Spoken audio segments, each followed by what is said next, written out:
বন্ধুরা আজকের এই ভিডিওতে আমরা জানবো বাংলাদেশের শীর্ষ সিম কোম্পানিগুলোর আসল মালিক কারা, কোন কোম্পানি কত বড় আর বছরে কত টাকার ব্যবসা করে। গ্রামীণফোন এবং বাংলালিংকের মালিকের নাম শুনলে আপনি বিশ্বাসই করতে চাইবেন না। আমাদের দেশে বর্তমানে 4টি প্রধান মোবাইল অপারেটর রয়েছে, গ্রামীণফোন, রবি, বাংলালিংক আর টেলিটক। তো চলুন দেখে আসি কোন কোম্পানির মালিককে এবং তারা কত কোটি টাকা আয় করে। Number 4, Teletalk. টেলিটক সিম কোম্পানির 100% মালিক হচ্ছে বাংলাদেশ সরকার। টেলিটকের বর্তমান গ্রাহক সংখ্যা প্রায় 75 লক্ষ।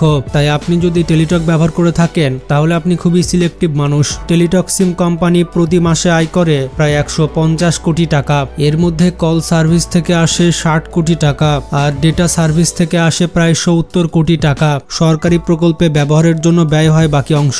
টেলিটক তাদের প্রতি গ্রাহক থেকে প্রতি মাসে গড়ে 69 টাকার মতো করে আয় করে থাকে, যেটা সরকারি মালিকানাধীন এই অপারেটরের কাছে একটি মোটামুটি স্থিতিশীল আয়। টেলিটক সিম কোম্পানিতে বর্তমানে কাজ করছে প্রায় 1500 জন কর্মচারী।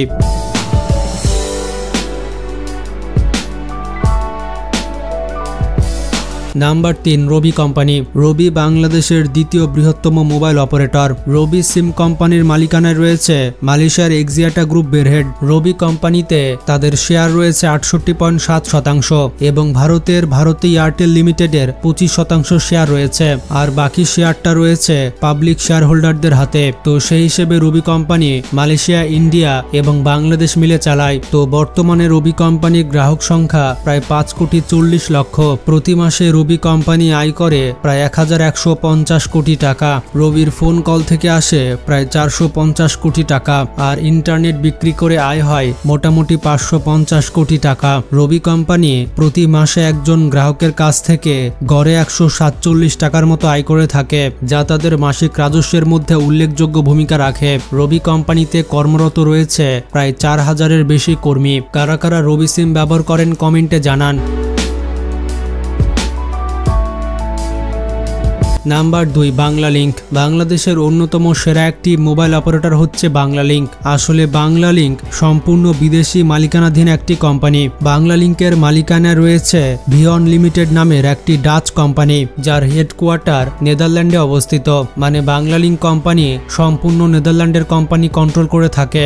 বর্তমানে বাংলালিংকের গ্রাহক সংখ্যা প্রায় 3,60,00,000 এবং প্রতি মাসে বাংলালিংক কোম্পানির আয় প্রায় 650 কোটি টাকা। তাদের কল সার্ভিস থেকে আসে প্রায় 280 কোটি টাকা আর ইন্টারনেট বিক্রি করে আসে প্রায় 350 কোটি টাকা। বাংলালিংক একজন ইউজারের কাছ থেকে প্রতি মাসে গড়ে 116 টাকা করে আয় করে থাকে, যা তাদের আয়ের একটি বড় অংশ জুড়ে থাকে। বাংলালিংকে কাজ করছে প্রায় 3000-এর বেশি লোকজন।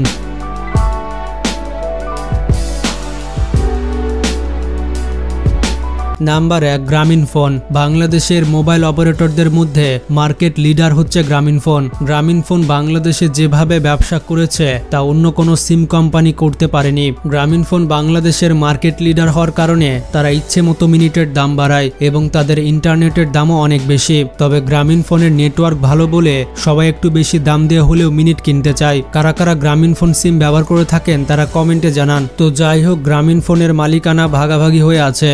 বাংলাদেশ প্রতিষ্ঠান গ্রামীণ টেলিকমের কাছে রয়েছে প্রায় 34.2 শেয়ার এবং বাকি 55.8% রয়েছে নরওয়ের এজিয়ান কোম্পানি টেলিনর গ্রুপের কাছে। তো গ্রামীণফোন কোম্পানির আসল মালিক হচ্ছে বাংলাদেশের গ্রামীণ টেলিকম এবং নরওয়ের টেলিনর কোম্পানি। মূলত গ্রামীণফোন একটি জয়েন্ট ভেঞ্চার কোম্পানি। বর্তমানে গ্রামীণফোনের গ্রাহক সংখ্যা প্রায় 8 কোটি। মানে বাংলাদেশের প্রতি 2 জন ব্যক্তির মধ্যে একজন ব্যবহার করে থাকে গ্রামীণফোন। এটা শুধুমাত্র বাংলাদেশের সব থেকে বড় সিম কোম্পানি নয়, পুরো দক্ষিণ এশিয়ার অন্যতম শীর্ষ টেলিকম কোম্পানি। প্রতি মাসে গ্রামীণফোন বাংলাদেশ থেকে আয় করে প্রায় 1450 কোটি টাকা। মানে মানুষের পকেট ছিঁড়ে টাকা বের করে নেয়। এর মধ্যে তাদের কল সার্ভিস থেকে আয় হয় প্রায় 600 কোটি টাকা আর তাদের ইন্টারনেট বিক্রি করে আয় হয় প্রায় 750 কোটি টাকা। এছাড়াও গ্রামীণফোনের অন্যান্য ভ্যালু অ্যাডেড সার্ভিস থেকেও আসে প্রায় 100 কোটি টাকার বেশি।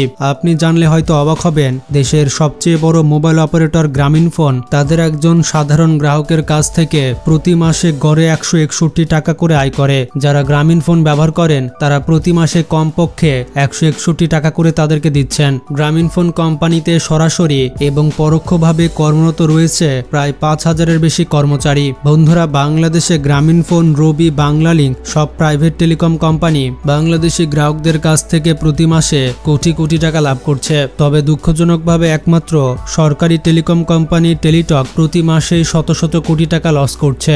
মানুষ জানতে চায় আসলে কেন লস করছে, যেখানে অন্যান্য বিদেশি কোম্পানি কোটি কোটি টাকার ব্যবসা করে বাংলাদেশ থেকে বিদেশে টাকা নিয়ে চলে যাচ্ছে, সেখানে টেলিটক কেন ব্যবসা করতে পারছে না? এটা কি সরকারি অব্যবস্থাপনা, নাকি ল্যাক অফ স্কিল্ড ওয়ার্কারের জন্য, আর নাকি তাদের পুর সার্ভিসের জন্য? তো বন্ধুরা, এখন আপনারা কমেন্টে জানান যে আপনি কোন সিম ব্যবহার করেন আর কেনই বা সে সিম ব্যবহার করেন। তাছাড়া আপনার কাছে কয়টি সিম রয়েছে সেটিও জানাতে ভুলবেন না। তো আজকে এ পর্যন্তই। নিজে ভালো থাকবেন, অপরকে ভালো রাখবেন। আল্লাহ হাফেজ।